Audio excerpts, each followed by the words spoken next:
I'm kind of glad I'm going after all these guys because mine is just going to be a quick wrap-up, just a common sense wrap-up of everything they've said.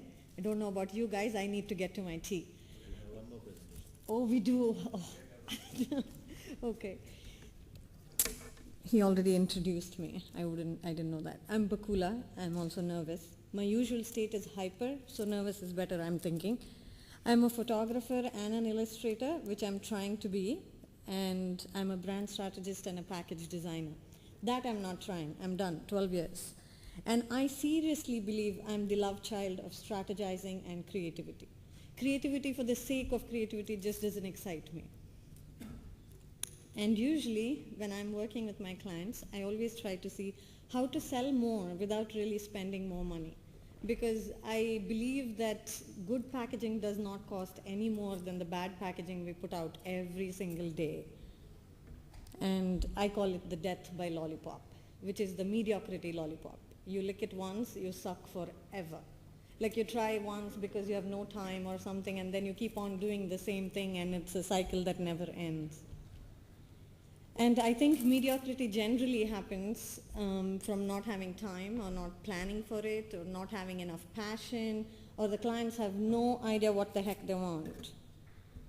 And this is what happens. When they don't have time or planning or no idea what they want, but they have plenty of passion, then I always have a confused client. Or there'll be no time, planning, and passion, but they'll have plenty of ideas, and then you always end up with a product that's dipped in ugly sauce. Or they have lots of time, planning, Excel sheets, everything written down, but no idea what they want. Neither do they have passion. Then I end up with, products that just look great on paper. So I think the only way to avoid mediocrity is to not do the same things we have been doing or what somebody else has been doing. Just to take that little time and say, okay, this time I will think differently. And I have great respect for people who design packaging to make it safely from the production line to the store shelf to somebody's home. But I think we need to do a little more than that. We have to make the consumer fall in love with our products. And buying into a brand is a lot, I think, like falling in love. Like you have to have the initial attraction, then you have to have the substance to support that attraction, and you have to make some emotional connection, or you will be the girl left without the hug. And on the road to love, I have a few tips, and I think 6 tips to make that journey, but I think the one that's most important is to be yourself. Like, if you're not Rajnikant, don't pretend, it's okay. And I always find that sometimes, a long time ago, I just saw cleaning liquid that looks like drink. And I was like, somebody could easily mistake one for the other. And we all need to have our own personality, whatever it is. Whether you're an Indian Ayurvedic tablet or an American vitamin capsule, you need to know that right away. And if you don't have a personality, please just buy one. It doesn't matter. Define yourself and go get it. And I think getting noticed on the shelf is half the battle won. Somebody walking through aisles of products, and each one looks just like the other one, and the minute you catch the eye, I think you've got half of it done. And I say usually you can do that with structural design or graphics, but the one thing that people mostly overlook is touch. So say hello with a very, very firm handshake. What's the weight of your product, the rigidity of the board, add textures, embossing, whatever. But once the customer picks it up and is more engaged with it for longer, you have a greater chance. And then they have to pick it up and say, hey, what's that? And once they have picked you, then you tell your story, because that's your only chance. That's the time you have a one-on-one with the consumer. You can tell them exactly what you are. You can communicate the DNA of your brand. And at that point, you can really close the deal. I don't know what's the message. And I feel like a single version of the product requirement is so useful to have. But I generally end up going to a company where everybody has their own issues and people are just talking, and it takes a longer while to get to the crux of the matter. So I think information needs to be consolidated so all team members are working from one unified platform. And do your homework. I mean, I think this is, just having robust information helps so much more to understand what's the problem we really have. I mean, we have to do market research, study competition, target market.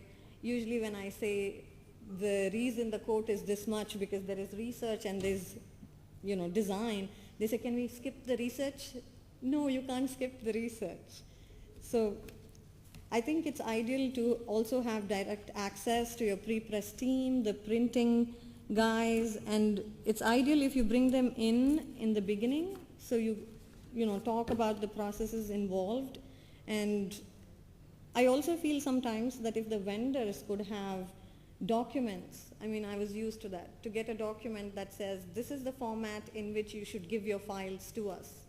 And then almost always you'll have an error-free, artwork that comes to you. I feel that's the biggest thing I have now, because I'll just keep going back and forth. And there'll be like a middle person from the client side dealing with it. And then finally you realize that he wanted a PDF. My job would have been done with that. But now, if you've arrived at the solution, don't stop. I always think you should play.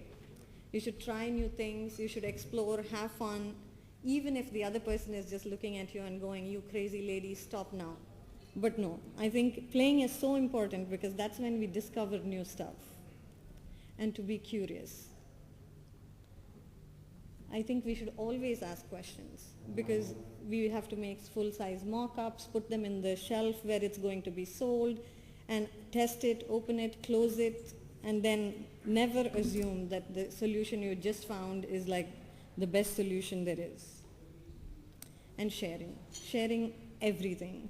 I just feel like uniting manufacturing with design is a sure shot at success. Because traditionally I feel like here there is still that big gap between designing and manufacturing, and visual designers need to collaborate with the printers, and very early on, just so that once you have recognized what issues could come up even before you design keeping those constraints in mind. Hold hands and stick together.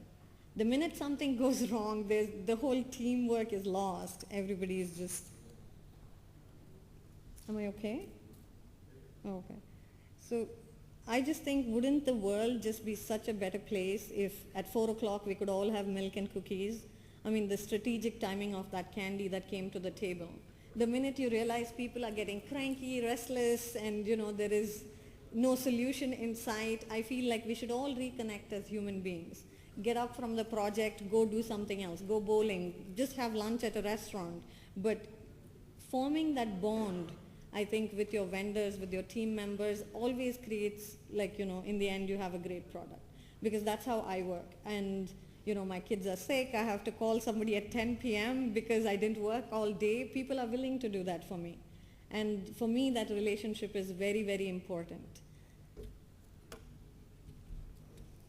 All I'm trying to say is, I think we need to use design to transform whatever packaged commodity that's there into a desired object. This is my son's lunch. I struggle with it every day. It's a healthy lunch, but I have to throw some chips in it to just bribe him to eat it. But this is a healthier lunch without the chips, and he'll eat it without question. It doesn't cost me more, but it's too much effort. I have to wake up at 5:30 instead of 6, but I still do it. So I think it's the right time to get ordinary to be made special, because more and more people don't have time, patience, or energy to figure out what your packaging is doing or to try go read it. And everybody is looking for a way to feel like I'm indulging myself, but not without spending the money. So that's it. Thank you, guys.